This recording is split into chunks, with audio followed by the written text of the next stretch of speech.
छोटू robot को खींचने लगा। उसने पूरी रात लगा दी। उस भारी मशीन को इंच इंच करके घसीटते हुए वह सुबह तक सिंटेक्स कंपनी के मुख्य गेट पर पहुंच गया। वह कीचड़ से सना हुआ था, उसके कपड़े फटे थे, लेकिन उसकी आंखों में एक अजीब सी आग थी। सुबह के 8 बज रहे थे। कंपनी के गार्ड्स ने देखा कि एक गंदा सा भिखारी बच्चा उनके करोड़ों के अब कचरा बन चुके रोबोट को गेट पर खड़ा करके हाँफ रहा है। गार्ड्स उसे भगाने के लिए डंडे लेकर दौड़े।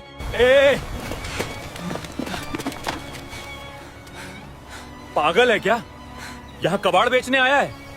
तभी एक काली कार वहां रुकी। शीशा नीचे हुआ। अंदर आर्यन खन्ना बैठे थे। उनकी आंखें लाल थीं और चेहरा उतरा हुआ था।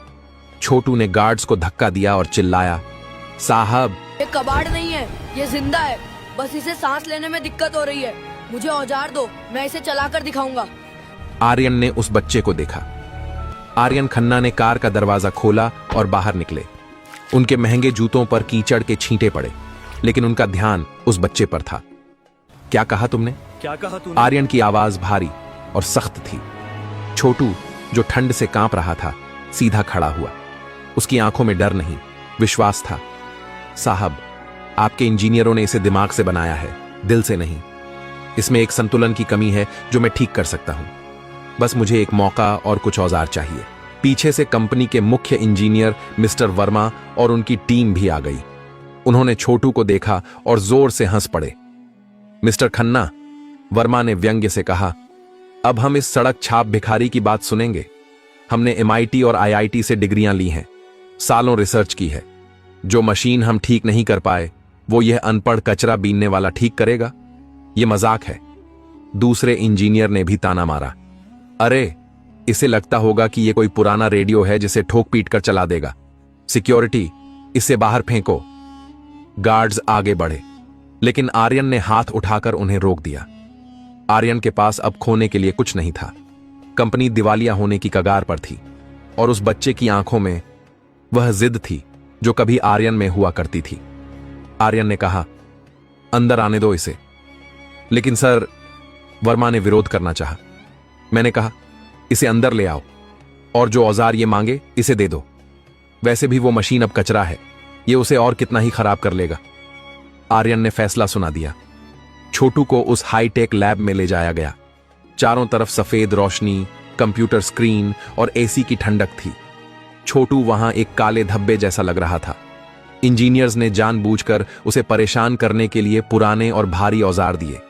वे कोने में खड़े होकर हंस रहे थे, अपने फोन पर वीडियो बना रहे थे ताकि सोशल मीडिया पर डाल सकें। सिंटेक्स का नया वैज्ञानिक, एक कूड़ा बीनने वाला। छोटू ने किसी की बात नहीं सुनी। उसने रोबोट के पास जाकर अपनी आंखें बंद की। उसने मशीन पर हाथ फेरा। वह उसके ढांचे को समझ रहा था। फिर उसने काम शुरू किया। उसने सबसे पहले वो हिस्से खोले जिन्हें इंजीनियर्स ने परफेक्ट मानकर सील कर दिया था। उसने देखा कि रोबोट के जोड़ों में जो ग्रीस इस्तेमाल हुआ था वह बहुत गाढ़ा था, जो ठंड में जम रहा था। उसने उसे साफ किया और अपनी जेब से एक छोटी डिब्बी निकाली। उसमें एक खास तेल था जो उसने पुरानी गाड़ियों के कचरे से बनाया था। वर्मा चिल्लाया, ये क्या कर रहा है? मशीन गंदी कर रहा है। छोटू ने अनसुना कर दिया। फिर वह मुख्य सर्किट पर गया। इंजीनियर्स ने लाखों कोड लिखे थे संतुलन बनाने के लिए, लेकिन छोटू ने देखा कि रोबोट का बायां पैर दाएं पैर से 2 मिलीमीटर छोटा था।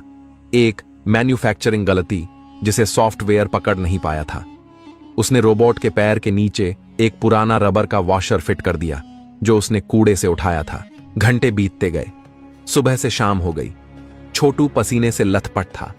उसके हाथ तेल और ग्रीस से काले हो चुके थे। इंजीनियर्स अब बोर होकर जा चुके थे।